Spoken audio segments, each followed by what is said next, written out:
Assalamualaikum warahmatullahi wabarakatuh. Perkenalkan, nama saya Reza Anjeransya, mahasiswa dari program studi Sistem Informasi Fakultas Teknologi Komunikasi dan Informatika Universitas Nasional.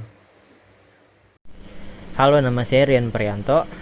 NPM saya 1831112700640053.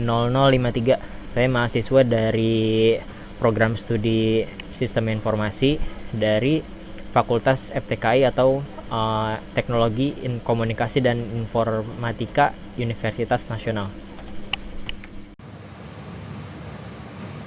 Assalamualaikum warahmatullahi wabarakatuh. Nama saya Muhammad Nurul Hakim. Saya mahasiswa jurusan Sistem Informasi Fakultas Teknik Komputer dan Informasi. Nama saya Ucup Maulana, NPM saya 183112700640015, mahasiswa program studi Sistem Informasi Fakultas Teknologi Komunikasi dan Informatika Universitas Nasional. Terima kasih. Assalamualaikum warahmatullahi wabarakatuh. Perkenalkan, nama saya Wairil Jupri. Saya mahasiswa Universitas Nasional pada program studi Sistem Informasi dan sekarang bernaung di Fakultas Teknologi Komunikasi dan Informatika. Assalamualaikum warahmatullahi wabarakatuh. Perkenalkan, nama saya Wairil Jupri.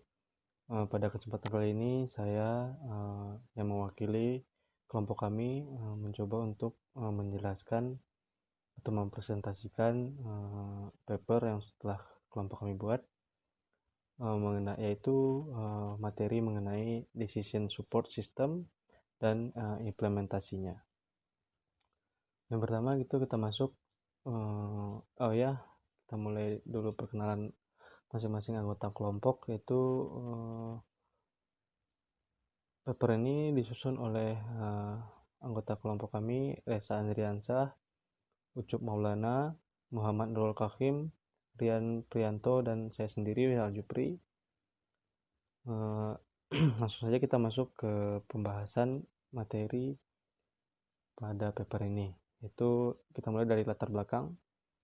Latar belakang, salah satu jenis informasi seperti transactional processing, sistem TPS sangat berperan besar dalam menjalankan bisnis dari yang paling sederhana sampai yang kompleks. Dalam menjalankan bisnis dari yang bahkan secara langsung dapat mendukung kelancaran jalannya bisnis tersebut.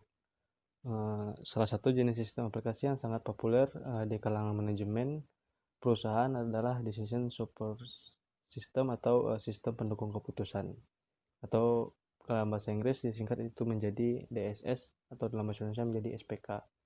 Melalui ilustrasi di atas dapat diketahui peran dari TPS ini yang mempunyai fungsi untuk menjalankan bisnis. Jika mengandalkan TPS, maka tidak akan diketahui perkembangan bisnis yang dijalankan, apakah meningkat ataupun menurun secara drastis. Kemudian yang menjadi permasalahan itu bagaimana dapat mengamati setiap perkembangan bisnis yang dijalankan atau sistem, seperti apakah yang dapat meningkatkan kualitas bisnis yang dijalankan. Jawaban pertanyaan tersebut adalah diperlukannya sistem pendukung keputusan atau decision support system atau DSS. Itu ada tadi latar belakang pada paper ini. Selanjutnya itulah rumusan masalah. Apa saja rumusan masalah pada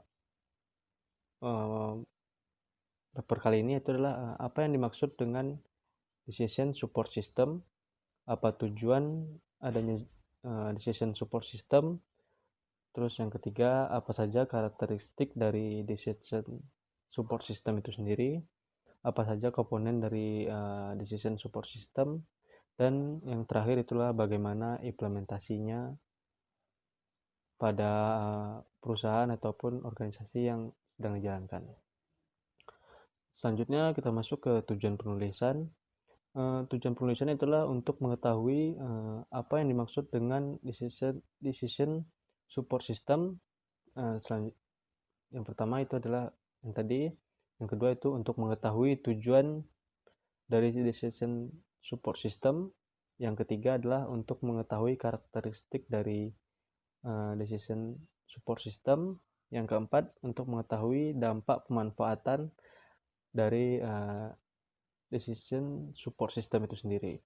Dan terakhir itulah untuk mengetahui implementasinya dalam suatu bidang dengan menggunakan decision support system. Selanjutnya kita masuk ke landasan teori. Pengertian decision support system itu sendiri adalah konsep decision support system atau SPK pertama kali dinyatakan oleh Michael S. Scott Morton pada tahun 1970 dengan istilah manajemen decision system. Setelah pernyataan tersebut, beberapa perusahaan dan perguruan tinggi melakukan riset dan mengembangkan konsep dari decision support system itu.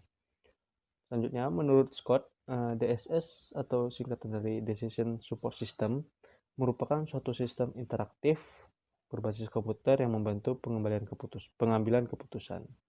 Sedangkan menurut Sprague dan Carlson, DSS adalah sistem komputer yang bersifat mendukung dan bukan mengambil alih suatu pengambil keputusan untuk masalah-masalah semi terstruktur dan tidak terstruktur dengan menggunakan data dan model.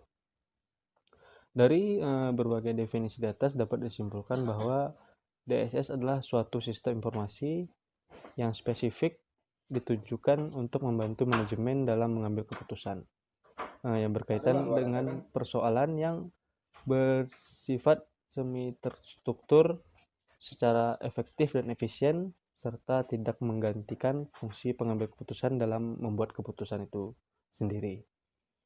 Selanjutnya kita masuk ke tujuan dari Decision Support System.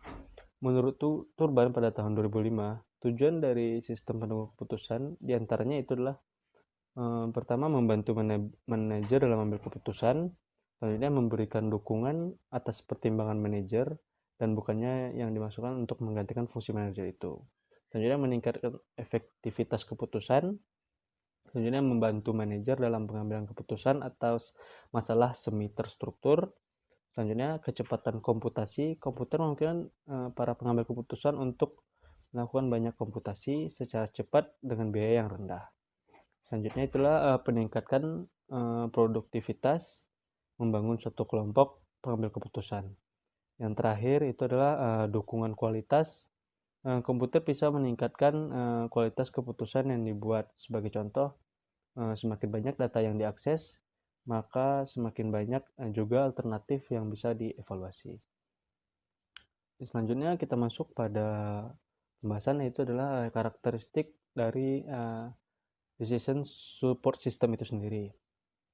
Karakteristik dan kapabilitas sistem pendukung keputusan menurut Turban, Sarda, dan Dellen pada tahun 2011 diantaranya itu adalah SPK atau sistem pendukung keputusan menyediakan dukungan bagi pengambil keputusan terutama pada situasi terstruktur dan tidak terstruktur dengan memadukan pertimbangan manusia dan informasi terkomputerisasi.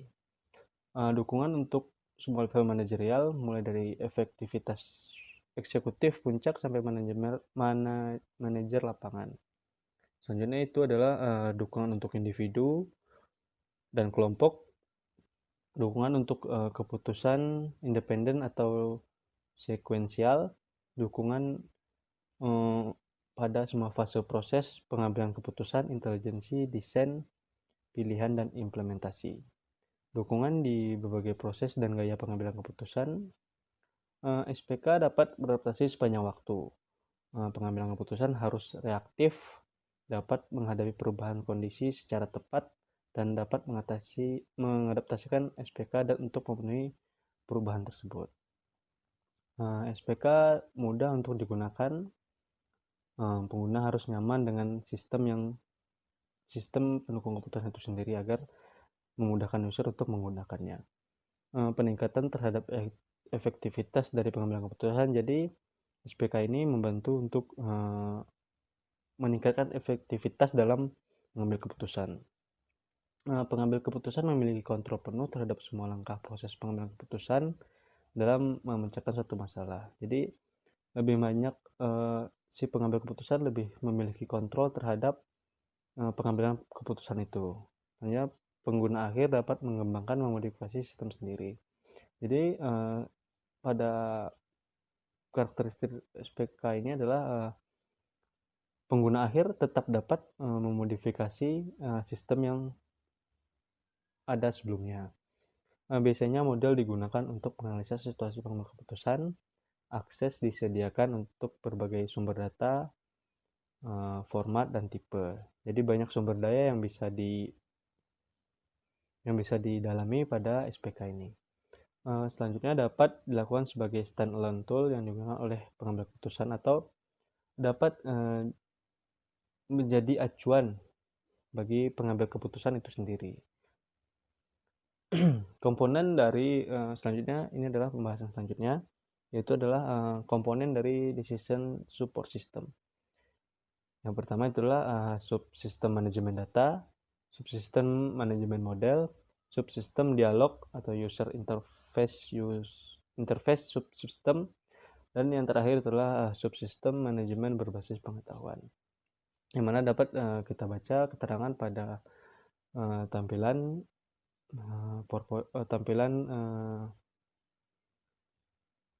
yang ada pada monitor.